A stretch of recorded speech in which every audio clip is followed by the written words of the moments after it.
Now children, good morning. Today we are going to do Jodi's Fawn part 2. Okay? First I am going to show you an interesting video. Would you like to watch that?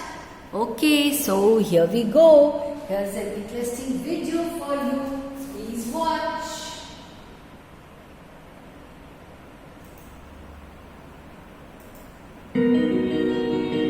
Movement directly in front of him startled him so that he tumbled backward.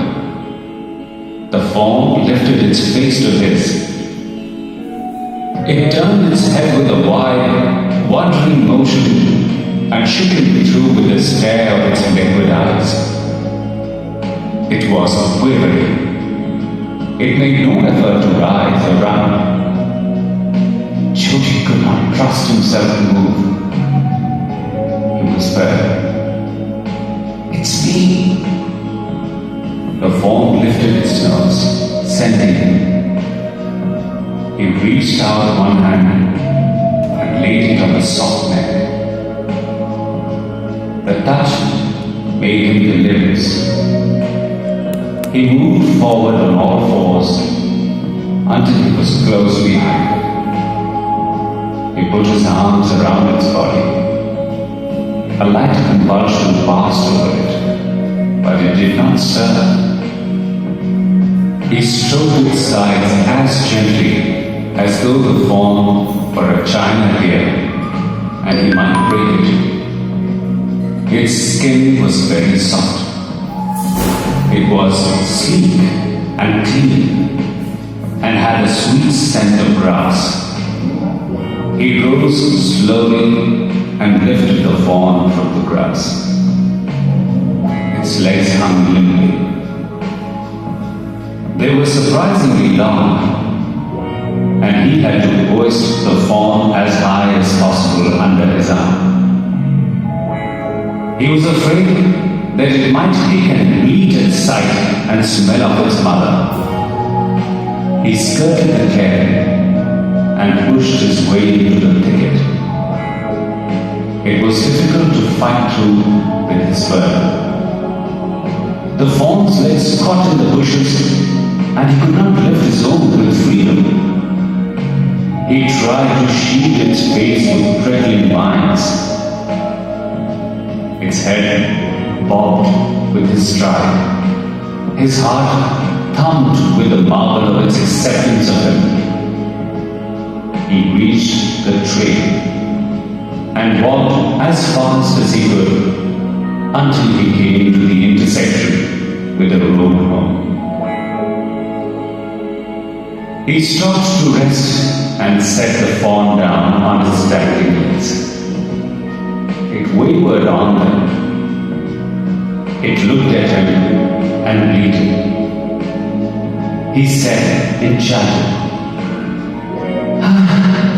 "I'll carry you after I get my breath." He remembered his father saying that a fawn would follow if it had first been carried. He started away slowly. The fawn stared after him. He came back to it and stroked it and walked away again. It took a few wobbling steps toward him and cried piteously. It was willing to follow him. It belonged to him. It was his own. He was light-headed with his joy. He wanted to fondle it, to run and romp with it, to call it to come to him. He dared not alarm it. He picked it up and carried it in front of him over his two arms. It seemed to him that he walked without effort. His arms began to ache, and he was forced to stop again. When he walked on, the fawn followed him at once. He allowed it to walk a little distance, then picked it up again. The distance home was nothing. He could have walked all day and into the night, carrying it and watching it follow. He was wet with sweat, but a slight breeze blew through the June morning, cooling it. The sky was as clear as spring water in a blue china cup. He came to the clearing. It was fresh and green after the night's rain.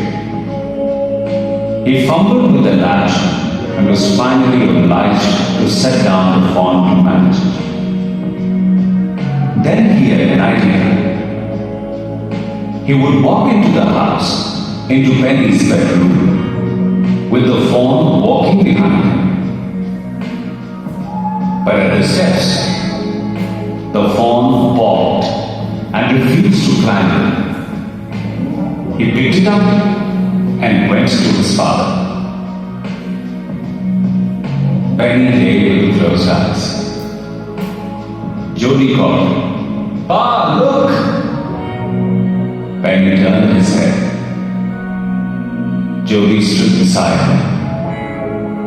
The fawn clutched hard against him. It seemed to Penny that the boy's eyes were as bright as the fawn's. He said, "I'm glad you found him." Jody then went to the kitchen. The fawn wobbled after her. A pan of morning's milk stood in the kitchen sink. The cream had risen on it. He skimmed the cream into a jug. He poured milk into a small gourd. He held it out to the fawn. It buttoned suddenly, smelling the milk. He saved it precariously from spilling over the floor. It could make nothing of the milk in the gourd. He dipped his fingers in the milk and thrust them into the fawn's soft, wet mouth. It sucked greedily. When he withdrew them, it bleated frantically and butted him. He dipped his fingers again, and as the fawn sucked, he lowered them slowly into the milk.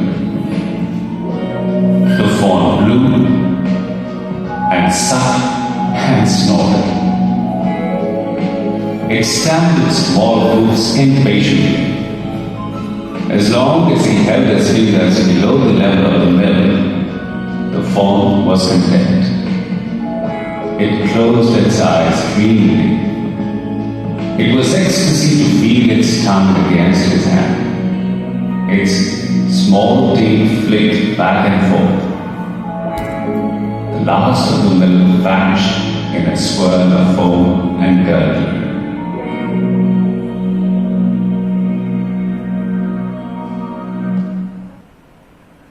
I hope you enjoyed the video, children. That's all for this session.